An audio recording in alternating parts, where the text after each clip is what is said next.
If you clicked on this because you're a tradie earning a strong income but have nothing to show for it, you're in the right place. From fixing your money mindset all the way to setting up accounts to make sure your money is working for you. Plus, we'll show you how to take those savings and turn it into your first investment property. Welcome back. You're on site with the property tradies. Brodie, great to have you here. How is your week going? Yeah, going good. We just had a long weekend not too long ago. Got away Yes. and back into the swing of things now with some good information that we want to get to the listeners out there. That's it. So today we're going to be speaking about how you can break the paycheck to paycheck cycle as a tradie and I guess go from earning an income and blowing it week to week to then getting savings rolling and then start investing.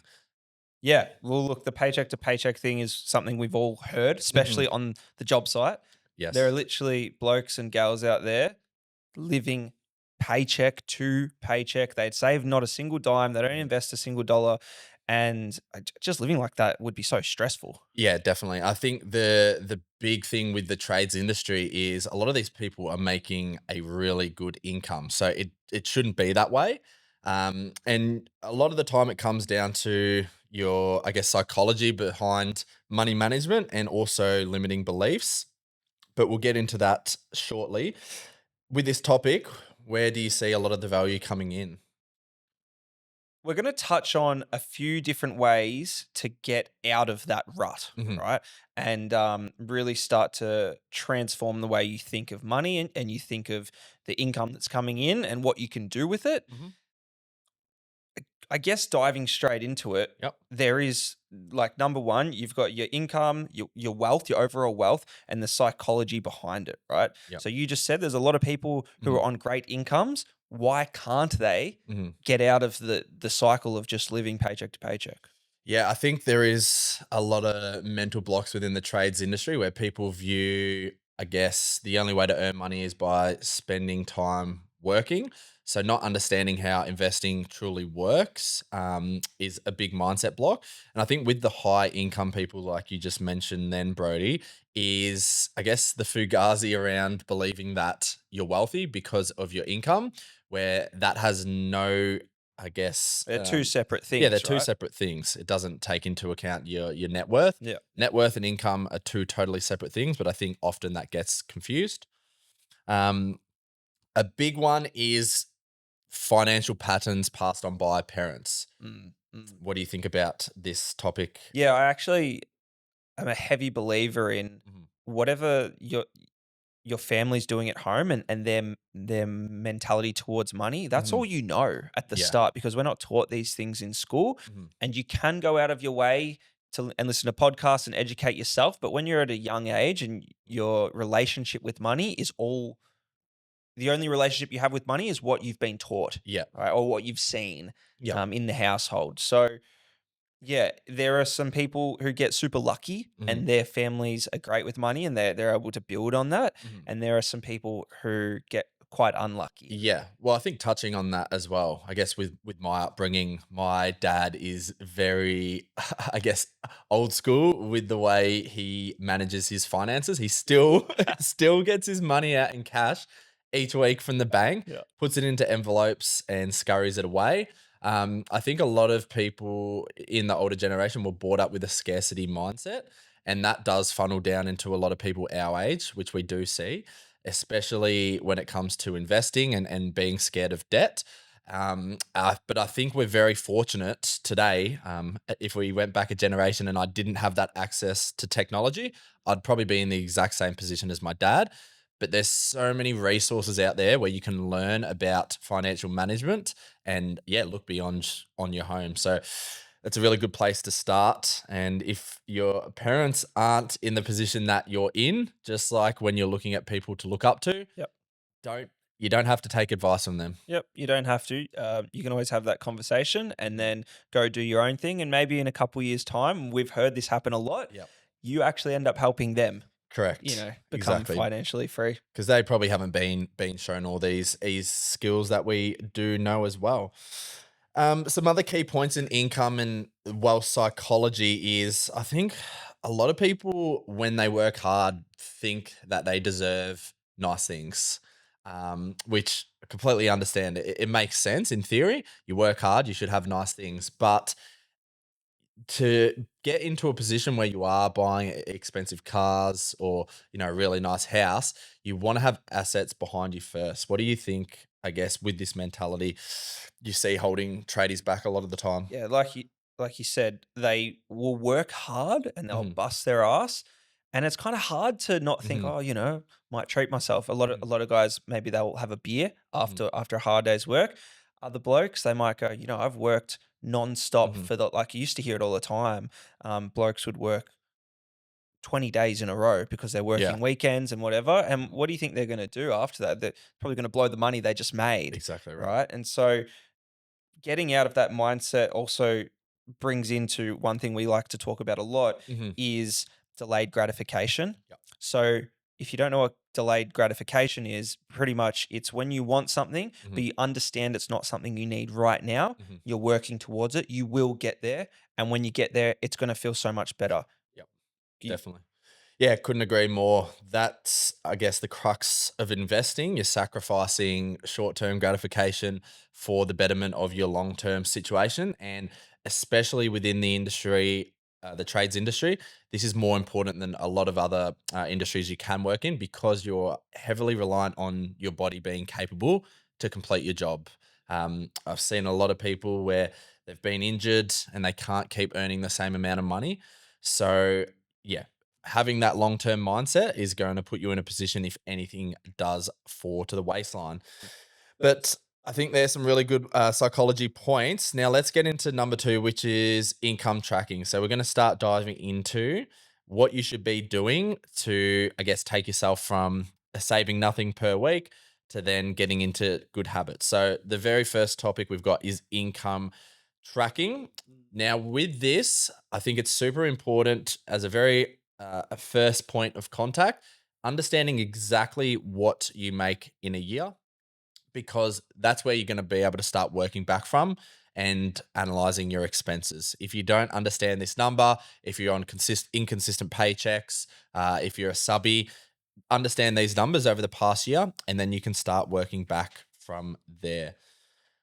With that, Brody, um, yeah, I guess what are some good ways that you can track your income on a year to year basis? There are so many different ways. It's a Mhm, bit of a rabbit hole. I mhm, personally have gone down there myself. mhm, Um, my advice to anyone getting started would be just start small, mhm, right? Because you can dive in and you can try to track every single little dollar mhm, and then you just get sick of it and you mhm, stop doing it. Okay. So once you've figured out what you're earning mhm. and try to average it as best you can, like you just touched on, then we're just going to break it down into small bite-sized chunks, Yep. right? We're going to just see, okay, maybe what are our weekly expenses, Mhm, right? What are our subscriptions? And just start to mhm, paint this picture of, okay, this is how much I got coming in, this is how much I got going out, how much do I have left to mhm. utilize? Just maybe a small little chart. Yep. I made a pretty in-depth Mhm. like a Google sheet, and you know what? It was too in-depth. I couldn't Yeah, keep too up in with it. depth. So just start small. Mhm. Maybe it's something in your notes. I know we're planning on maybe bringing something out in the future. Yep. If you want to touch on that. Yeah, I mean, nothing as of yet, but definitely there's room for a budgeting tool. But as you mentioned with the tracking side of things, first off, I think it's just very important to understand what am I spending on a year to year basis and what am I bringing in.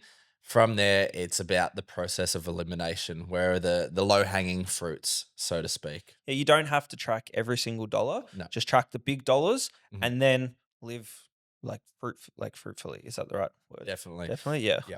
We'll get into, I guess, some more in depth saving strategies and also budgeting strategies a little bit later on. But getting into, I guess, the number three, which is the brutal budget reality, is where I see probably most tradies go wrong. It's not necessarily in the small expenses week to week. It's more those big purchases that are impulse buys, whether it be car or new tool sets or holiday. I think these are the biggest things that you need to get control of. because they're going to be the big blowouts that do cost you. You know, you could blow up your whole year's worth of budgeting in this one purchase. So 100%. And like we're on site mhm, all the time, mhm, and there are blokes out there who mhm. will be blowing their money, Yeah, and you're going to be enticed to yeah, do the same. All right, 100%. yeah. Someone will have a new toolkit. Someone will rock up in their new Hilux. Mhm. Right, there's always something going on. Bloke down the road got a jet ski. Yep. You got to be headstrong. Yeah, 100%. And if you've got those expensive if car loans and you get your income each week and then, 50% plus goes to that, you could blow your income before the weekend. And then that means you could start to dig into the short-term loans, which I've actually got a really funny I mean, it's not really funny. Might be a little bit Nah, funny. they find it funny. Yeah. So, guy on site I was working with, he's actually a client. He was telling me about how his mate would he'd blow his whole paycheck week to week. He had a massive car loan, and that would take a lot of his income. So by the time he'd get to the weekend, he'd still be going out, but he had no money to work with. So get to late on Saturday night, and he would go onto Nimble and take out a loan. Once the money hit his account, he'd go and withdraw it, and then he'd go and buy a particular thing called a handbag, and he'd be in that vicious cycle every single week. It's So, tough. yeah, It's unhealthy to say the least. Um, that's very. we talk about getting out of the paycheck to paycheck. Mhm. That's well and truly a step below. When you've wasted your whole paycheck, then you get a loan, and then you have to spend the next week paying that off, and you're anyway. Yeah. It's the vicious cycle of taking out those big expenses as That's loans. pretty funny though. Yeah, but that shows why it's so hard to get ahead when you do have a car loan or jet ski loan or any sort of short-term loan that's on a high interest rate that you have to pay back week to week, because it's going to kill your confidence with your budget, because you're going to get to the end of the week, you've spent all your money and you think, "Oh, what's the point? There's no point in me getting ahead." So removing those big things from the jump is going to be super important. And then I think for the weekends, it's something that I used to do early days, which is a really helpful technique, is taking off Apple Pay from your phone and having a physical card or cash. Mm, yep. That might be with a separate bank account, because if you're limited to, you've only got this much money in your account, you can't transfer more money into the account. Um, it's just putting that layer of, I guess, Yeah, um, like restriction. yeah, restriction into it. If you can't control your spending, then that's a good place to start. Yeah, if I you think. know you're someone who lacks a bit of self-control, Mhm. when and we all get in these mindsets where you're like, no, I'm gonna do better. Like I'm gonna start my plan. I'm like, when you're in Yep. that mindset, make those changes then. Like Yes. so you can prepare your future self to be in a better position. Like you did with taking Apple Pay off. It's just one of it's the small things that Mhm. add up. And we'll keep 100%. harping on it, but it's true. Like it's got to be the bite-sized things that Mhm. turn into this big achievable goal. Exactly right. Cool. All right. Well, let's get into now, I guess, a little bit more nitty gritty side of things. So next part we have is saving strategies. So I guess being able to set up the right structure to save is going to be how I guess you get from that paycheck to paycheck to then saving week to week. So I think some of the best strategies you can implement, first off, is automatic transfers. So once you've created your budget, which we will touch on a little bit later on, setting up automatic transfers once your pay comes in is going to make it super easy, and it allows you to stick to the budget. Yeah, I can speak from this personally. There was a point in time where I reckon I had like 6 automatic transfers Yeah. just going out. Mhm. And my budgeting has changed throughout the years, but I remember when I first started, the thing that worked best for me is I just had a couple of accounts. I was with Mhm. Combank. Yep. Combank let you open up as kind of as many accounts as you wanted. Yep. And then you could, well, what I did is I auto transferred out of Mhm. my pay account into those accounts. So I had one for a car, Mhm. I had one for spending, Yep. and there was even one where it was like future travel, right? Mhm. So because you gotta budget these things in. If you want to go on a holiday, then you budget in. Maybe I transferred like $50 a week or $20, whatever it was. And then when it comes time to do that holiday, all of a sudden it doesn't feel like you're forking out. Yep. And you're tracking it along the way. That was something that worked for me. Yeah, definitely. I was the exact same as you. Few easy accounts and automatic transfers. Once you've got that budget set up, it's going to be really easy to maintain things from there. The thing I will also touch on is these automatic transfers. Once you get the hang of it now in the budgeting stage, Mhm, when it becomes time to get a property, mhm. they're going to be game changers Yep. because it's not often, or sorry, it is often that your loan account might be with a different bank. And Yep. so you got to get used to setting up auto transfers to those Mhm. loan accounts to make sure that your mortgage is being paid. Correct. So it all kind of works into itself eventually. Yeah, you're setting yourself up for those habits that are going to help you with building out that property portfolio because once you start building a portfolio, the amount of bank accounts that you have to keep track of and stay on top of is ridiculous. I think I have about 15, 20 bank accounts, all that, need catering towards in some sort of way. They all So serve a purpose. yeah, setting yourself up early and getting that all down packed is super important. Second thing is, I guess, where your savings go into. So having a high interest savings account, if you are saving for a house deposit, is something that you want to get set up initially. Do you want to touch on that, Brody? Well, this is just a little personal insight. I've Mhm. never been huge on high interest, so maybe you can dive in on Mhm. that. But Yep. my personal strategy when I was saving for my first deposit Mhm. is Combank had this thing called ComSec. Yep. And so it was like a ComSec pocket. It was super easy to invest straight from your account Yep. into some like higher growth ETFs. So stock market is It's this stock what? Yeah. market. Yeah, yeah. So, like you can invest in Yep. the top 200 companies in the world or the top 100 companies in Australia. And Yep. pretty much instead of just investing all your money in one thing and whether it goes up one company, Mhm. if it goes up or down, you lose. Excuse me, you're investing in like 100 different companies. And so Yep. I saw that as a way to make my money work for itself Yep. a bit better Mhm. than what a high interest savings account would do. And because it was Combank and it was all affiliated, I could draw that money out Yep. within a moment's notice if I needed it for a deposit. Yeah, so super straightforward. You've got your accounts already set up with Combank, and then you could do those. Could you set it up where you had the automatic Yeah, transfers or exactly right. That was purchases? another one of the automatic transfers Perfect. So fortnightly. Yeah. yeah, I did the exact same as well, but I think for most people, and I did the same where I would probably split up half of my money. It wasn't all my money going to stocks, but a good chunk of it was. I think looking around and seeing where you can get a decent interest rate in your bank account, it's only going to add money into your account. And again, Yes. the goal with setting ourselves up here is to be able to reduce our time to get into a property. So any little leg up you can get is going to be super helpful. But that's a great point, Brody. I think if we can combine that high interest savings account and then also maybe have half of our money going into an ETF, it's a low risk thing over the next 2, 3 years. If you need access to your money, you're probably not going to have a big drop. Super safe. It's about keeping ourselves safe in that deposit saving phase, 100%. but still moving forward where So possible. many different ways to do it. Just Yep. like you said, as long as it's safe and as long as you know what you're doing Yep. and it works for you, no Definitely. worries. Next point is I guess saving without feeling deprived. I This is where I think 99% of people go wrong with budgets is they go and find all their expenses and then they restrict themselves to a point where it's unattainable to keep going with. Yep. So what I loved to do with my budget was always add 10 to 20% on top of all my expenses as a buffer on top of that. It's very easy to miss things or unexpected things to come up. And what typically happens, I know early days for myself, when these unexpected costs would come up, it would mean I'd just blow my whole budget and then stop doing it.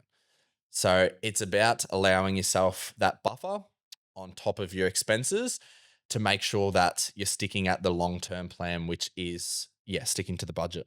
I've actually got another little story, and this Mhm. one you might not remember this, but we would have been, I don't know, 17, Mhm. something like 17, 18, and working at Macca's still around that time together. And I was asking, we were kind of comparing what our budgeting strategies were at Yep. the time. And you gave a little tip, which you did, and I Mhm. took it on board, is you gave yourself a certain amount of spending and you stuck with that. Yep. but you didn't have to spend it all. No. And then that spending, it's so basic, but that spending accumulated and Yeah. accumulated. And then by the time, before you know it, you might have a couple $100 that has built up in that spending account, and Yeah. you could use that on a holiday or whatever it was. Or maybe you treat yourself down the line. And Exactly I'm like, right. oh, that's something I took from you Yeah. at a younger age. And I pass on to like my younger brother and all that kind of Yeah. stuff. Yeah, that's a great point. I still do that today as well because I like personally, I like gamifying things. Yeah. So I know I have each bank account, and then I'm like, cool, if I'm able to then save within each of those accounts, it's nearly a little challenge Yeah. on its own. Yeah. Yeah. Staying And under the exactly means. right. It's like, oh, cool. Well, if I only spend, let's say I give myself 250 spending per week, which is what I do give myself, and that's free money for me to do whatever I want. If I save 100 a week of that over 10 weeks, well, then I can go and splurge on something nice without feeling guilty. So Love it. great method. Don't It's so go. basic. It is Yeah. so basic, but people go so strict on themselves with their Yeah. budget. Don't go It's strict. same with counting calories Yeah. when you're trying to lose weight. People go extreme early, but it's about developing that habit. So 100%. just take a step back and just do things in a manageable way. Some specific tradie hacks as far as saving. I think some really good ones. Obviously you got your cashies Yeah. and then your overtime. These are going to be how you can, I guess, get ahead of the pack. These are your best methods to be able to, yeah, differentiate Well, yourself. they're two different types of methods, They right? are. One is working for cash, and the other Yes. is working overtime that goes in your bank account. When would you Correct. use which one? Again, it's going to depend on your situation and where you can use the most money. Of course, the issue is cashies. Yeah. They're not going to go to your borrowing capacity. So if in the next 3 to 6 months you're wanting to buy a property, you might be better off doing the overtime Yep. because you're going to increase the amount you can borrow from the banks. But if you can earn more on the cashiers and you're not looking to buy property anytime soon, it might be better spending your time on those jobs and then just living off that cash. Yeah, you're exactly right. Living off the cash, and then whatever's actually coming to the bank account, that's going towards your deposit Yep, because you need that number to grow. correct. And we did that within our business. So I guess a little bit of background. Brodie and I used to run our own security camera installation business. Obviously, sometimes there'd be certain jobs where the money might not hit your bank account. Yeah. Sure, you can read between the lines there, but we would use this money to live off and then save the money within our bank Yeah. account. Really good method. But again, guys, if you are looking to borrow a property, it's not going to help you in any way outside of having more for your deposit. The other few hacks that tradies could use before we move on to the next section Mhm. is just negotiating better rates, like Yep. better contract, Yep. or maybe even moving companies in total. Yeah. Look, they're not comfortable things to do. That's not supposed to be comfortable because if you want to get ahead, you're gonna have some uncomfortable conversations, but it's 100%. gonna better you. Like Yep. like in the real world, you got to have these conversations. Go, hey, I think I'm maybe worth a bit more here. Like, or what can I do to earn a bit more? Exactly Just right. things like that. 100%. Anything in life that's worth doing is usually hard. But these are the low hanging fruits, which are actually quite easy. Just having that conversation with your boss, especially if you know your value within a company. And if you look at yourself and you might not think that, I guess, you're super value to your company, then that's maybe another thing to look at How as can to you how you can upskill? upskill and be more valuable to your boss or to another company that might want to hire you and pay you more money. Yeah, exactly. If you're serious about getting ahead and building a property portfolio, then you got to look yourself in the mirror and figure out what can I do to improve my situation. Yep. Beautiful. All right. Next one is debt management. So Brody, we've got good debt and bad debt. Do you want to fill us in exactly what they are and some examples? Yes, not all debt is created equal. Mm-hmm. Good debt, for example, might be the money you owe to a bank on an investment property, Mm-hmm. right? Because that investment property is an investment that you hope is going to make you money. So yes, you owe the bank or you owe the bank money on Mm-hmm. that, but you're assuming that that investment is going to go up in value, and at Mm. the end, you're going to be better off. Yep. Okay. Bad debt, maybe something maybe debt owing on something that we like to call a depreciating asset. Mm. The most common by far in the trades industry is a car loan. Yep. Why is that? Because cars go down in value, they don't Mhm. go up. And I know what you're all going to say. Buy a Land Cruiser, it'll go up in value. I don't want to hear Yeah. it. It's classified as bad debt. Yeah, definitely. And some other examples of good debt would be stocks. If you take on leverage to buy stocks, and then bad debt examples. Again, you've got short term loans Yeah, like nimble. Nimble, and you've also got credit cards. Now, with The other thing I'll these, throw in there before you go on, like yep, Afterpay and all that, is also a super common one. yep, cool. Now, the reason we want to talk about this topic is again, we're on the point of low hanging fruits. If you're starting to save, and you're saving money into your bank account, but you have these bad debts, you're much better off paying off these bad debts because the interest rates are going to likely be much higher than the interest that you're earning in your bank account. So I will preface that by saying if your interest in your bank is higher, then okay, it might be better putting your money in the bank. But I like, just as a general rule of thumb, let's just clear all our bad debt straight away so we know what we're working off, and then go from there. The only time where I would maybe leave this is if you have really high borrowing capacity, it's not impacting your ability to purchase a property, and you're ready to go straight away. Yeah, spot like I can't really add much more. Just get rid of all your bad debt. It's the quickest way to get ahead. Exactly right. So consolidate your debt, get rid of it as quick as possible before you start saving. And again, a little tip, if you do have certain levels of bad debt and you can't get rid of it straight away, ring the person that you do have the loan with and see if you can negotiate a better rate. Again, this is another low hanging fruit which you can look at straight away.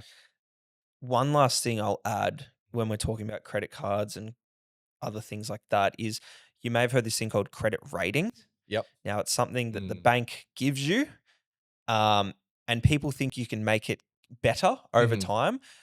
That's not actually the case. Yep. Now, if you, a lot of the census out there is if you have a credit card and you pay it off on time, you're going to have a really good credit rating. Well, Hmm.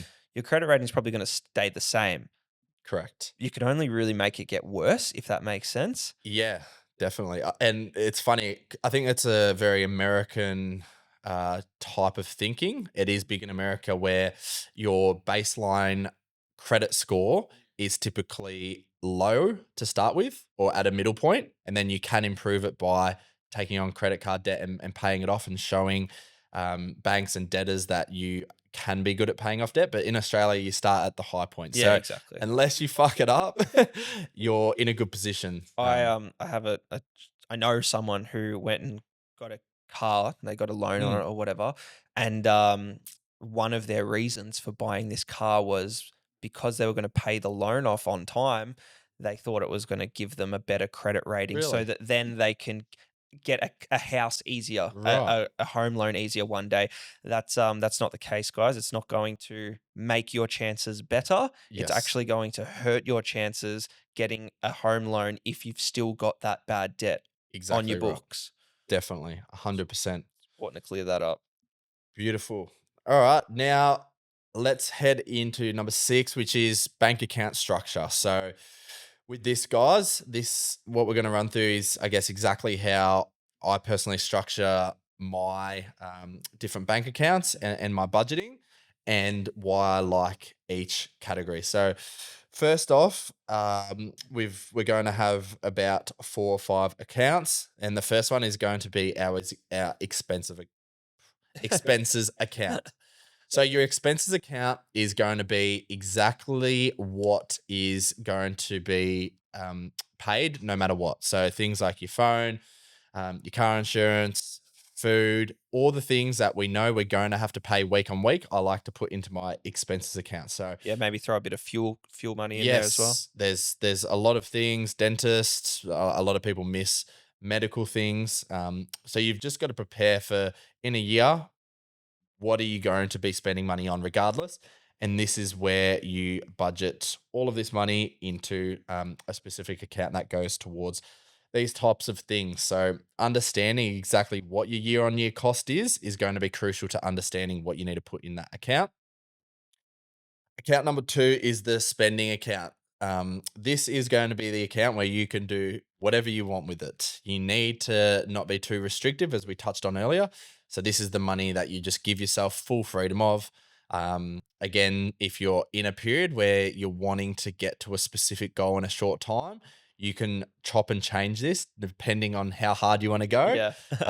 But whereas with an expenses account, this is something that it doesn't change. All right. So you also have for your third account saving slash investing. What's that? Yep. So the savings and investment account is where you ideally, if you're willing to, I guess, push hard, you want 50% of your money to be going into savings or investments. So how I structured it would be 25% into savings, 25% into investment. This now is a little bit different personally, just with how my portfolio is. It's more based around whenever the time comes as to when I can borrow and purchase a property. That is the case. But if you are in your early stages, you want to be splitting your money up into potentially some stocks and some savings. Fantastic. You've also got travel account here. Got to enjoy yourself. Exactly right. Again, this is a negotiable account, but I think if you are in that phase where you're really headstrong on saving your first deposit, you can leave this. Personally, this is something I've maintained as from when I started working, putting $100, $50 away every week into a travel account. You want to go on that yearly trip. I think that's super important in life. You got to have things to look forward to as well, right? Exactly Or right. else when you're working hard, you're just going to be working yourself into a ground, into the ground. Yep. You got to have goals. You got to have aspirations. You got to say, hey, that trip's only a month away. We're almost there. Yep. And then lastly, it can be an emergency fund. I think it's really good to have a few months of, I guess, necessary money that you need to survive sitting in account in case anything goes wrong.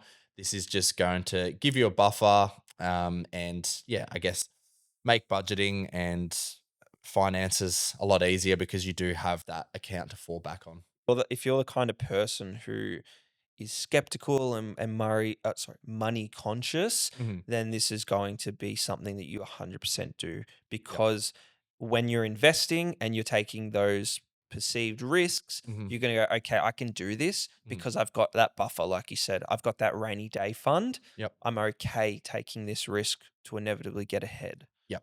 Yeah, I think it's just something that's really good to maintain over life.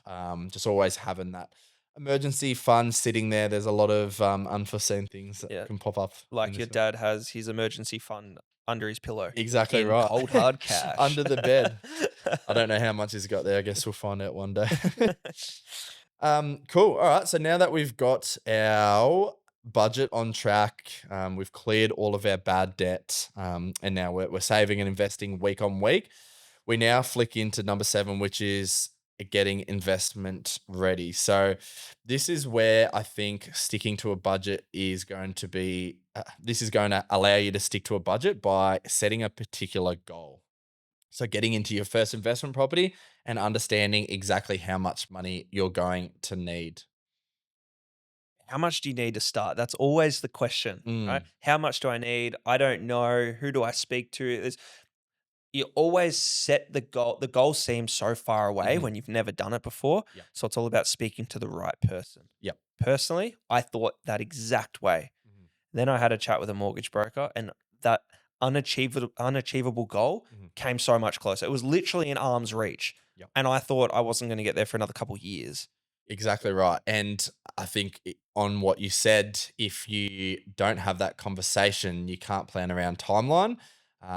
If you know that it's only going to take a year based on your budget, how much you've already got saved, and your borrowing capacity, well, that's going to give you some more motivation to stick to that budget. So it's all good and well creating this budget, but having something that you're working towards is going to be crucial. Yeah. So finding a investment savvy mortgage broker, Yep. sitting down with them, explaining your goals, how Hmm. much you earn, your spending habits, all that. They're going to be able to help you paint a picture Yep. on the amount you'll need to start. And Yep. all of a sudden, you've got a new goal to work towards, and you can put all the things that we've spoken about so far into action. Exactly right. So they'll get you ready on the plan and on the timeline. Um, cool. So once you've figured out your budget, you've got your timeline, and I guess the goalposts set to how you can get to that first asset. You're now on the road to buying your first property and getting your finances on track. It's not going to be I guess a steady process. It's going to have ups and downs, but having these fail safes like that card where you can go out, having the budget set in, and having that goal is going to be super important to sticking to the plan. Yeah, you got to have things that keep you sane throughout the Mhm. process. It's not an easy process. It's not a short process, especially if you're at the start. Yep. You got to have these almost pressure relief valves Yep. to like get you through. Because if you just go balls to the wall, I promise you're going to burn out. Yep. Beautiful. All right. Well, I think that's everything out. Everything that we need to touch on as far as going from pay to pay, Yeah. Paycheck to paycheck. paycheck to paycheck, to then investing. Anything else you can think of, Nah, Brodie? look, they are the most important things. If you nail those, you keep it super simple. Remember, Mhm. don't make it too complex. Make it actually achievable. And Yep. then once you got that down pat, then we can start making it a little bit more complex. But just keep it basic. Do those things. You're going to be sweet. Beautiful. All right, let's get into one of the one of my favorite segments, which is the men's finance questions. Yes, man. So, Finance. if you don't know what we're talking about, men's finance on Facebook, it's a group with about 120,000 guys that put in their financial questions weekly, and there are some beauties in there. First one's going to be for you, Brady, from Carl John. We might need to bleep Okay, that out, let's go, but Carl. Carl's got a question here. He says, "Hey fellas, first time home buyer. What are your thoughts on rent vesting? I have enough money to buy a property in cash, Whoa. but only in a regional area outside of a city. We've got a cash buyer. Wow, he might have been doing the envelopes with my dad, I think, stacking that away. Okay, What so are your he thoughts? has enough money to buy a property outright, is pretty much what he's saying in cash In a regional in area, a regional area. not in a city. Okay, I don't, first of all, I don't have a problem with him buying in a regional area as Yes. long as it's that regional area's time for growth. Yep. Every area has its time in the sun. Yep.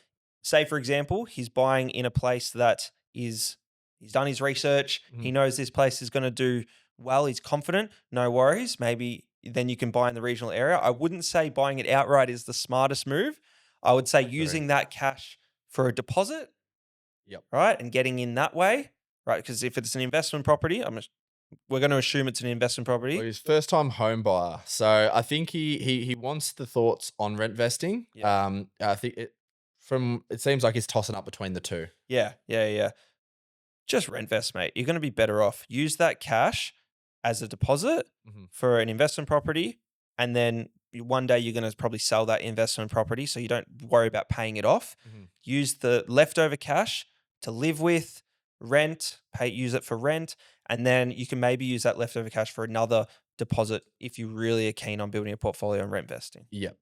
Touching on that as well, if you are buying a house in cash as an investment property, you're better off just putting your money in stocks.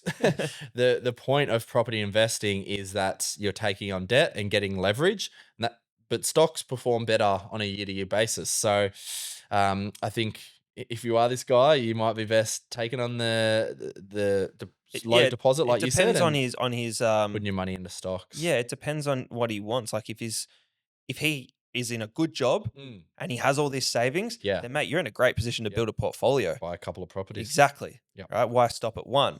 But if you're just good at saving and you don't have great income, Yeah. maybe your stocks is your way to Correct. go. And if you're scared of taking on debt, which buying cash might mean that you are, Yes, that's true. That is very true. it could be All the right, I got a case. question for you, my friend. Beautiful. Men's finance. This one is pretty much done, well, let's just call it anonymous, not a real name here. Yep. Legends. We're wanting to put a pool in and do some landscaping, looking at about $250,000 worth. I'm only just going back to work in real estate commissions.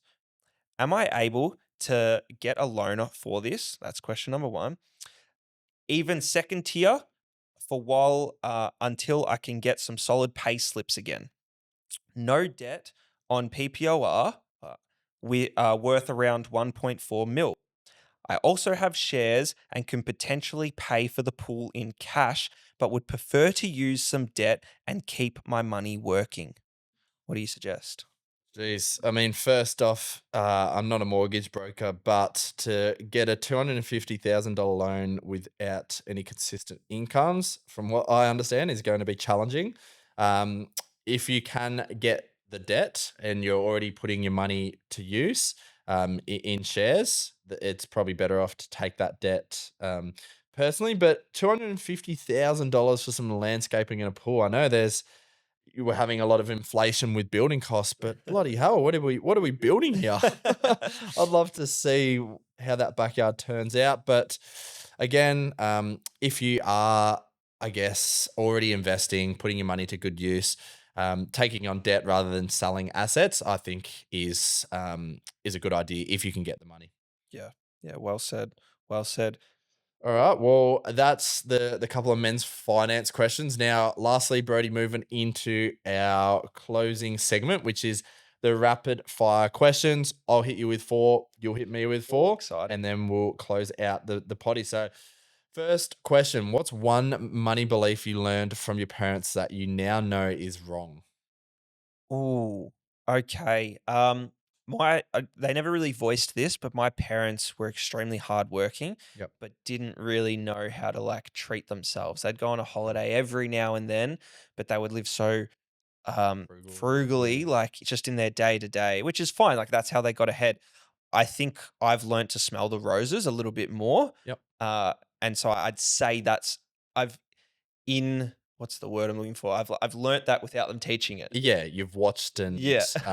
seen, I guess, how other parents or other friends, families operate in Yeah. life and seen that, yeah, they might have been a little bit too restrictive. Yeah, exactly. Cool. Next question. What's the most expensive mistake you've made with money? Ooh, most expensive mistake. I once tried to buy a GoPro off Marketplace and it was a scam, but most What expensive about mistake. your uni? Yes, that is a good one. Mm, That I'd actually class that as a mistake, yeah. yep. So I did a double diploma, went to uni outside after year 12 because it was easy to get into and I thought maybe I wanted to do something in sports. Little did I know that was just 25K hex debt that I never Hmm. ended up using and became a tradie instead. Yep. And fun fact for anyone who's wanting to build a portfolio out there, it is difficult to build a portfolio if you have a hex debt. Yep. So to get my second property, I had to pay off that hex debt, Yep. So but yeah. out of my own cash. All right. Yep. So 25K out of my own cash just so I could get ahead. But I'm glad I did it. Yep. Cool. How much of your income are you actually keeping versus spending? Again, this is a tough one to track, but if you got percentages, Well, yeah, like I said earlier, I used to track this hmm, crazy, like crazy, I should say. yep.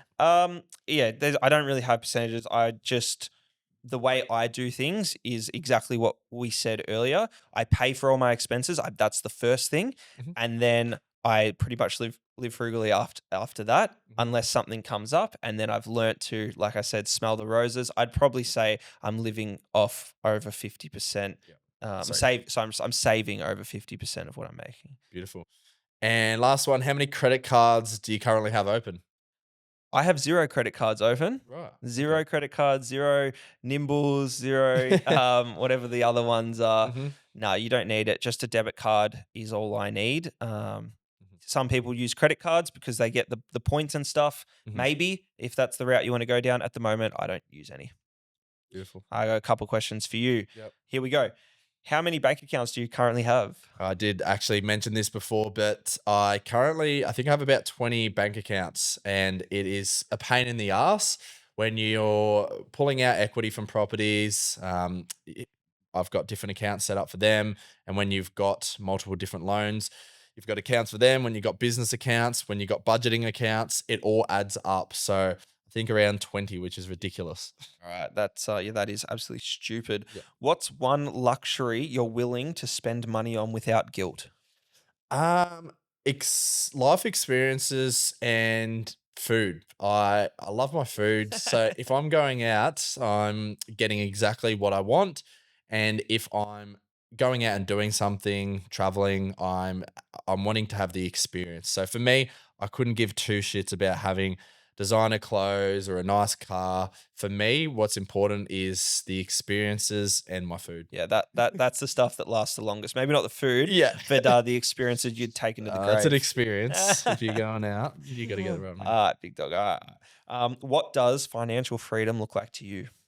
Financial freedom to me is just being able to do what I want when I want, really. Um, I don't see it in any way, shape, or form buying certain things. To me, it's just being able to say, I want to go and do this, so I'm going to go and do that. I love working and I enjoy building a business, so I don't think I'll ever stop doing that. It's just about, yeah, having the money to enjoy those experiences in life. Yeah, I love that. And the last one I got for you. If money wasn't an issue, what would you spend your time doing? Well, I mean, I did just mention that I would still be running a business, but I would increase the amount of golf I'd be playing and I would be traveling a lot more often. I know we spoke about this a few times, but having places set up around the country to be able to travel to and get away for weekends is a massive goal. So I'd be probably spending my time traveling around, playing more golf, and then also working at the same time. Yeah, got to follow the sun because it doesn't come out in Melbourne. That's it. All right, that was fun. Beautiful. Well, thanks everyone for tuning to the Property Tradies podcast. Hope you got some good value out of this. We'll catch you on the next one. Yeah, stay safe on site, boys and girls.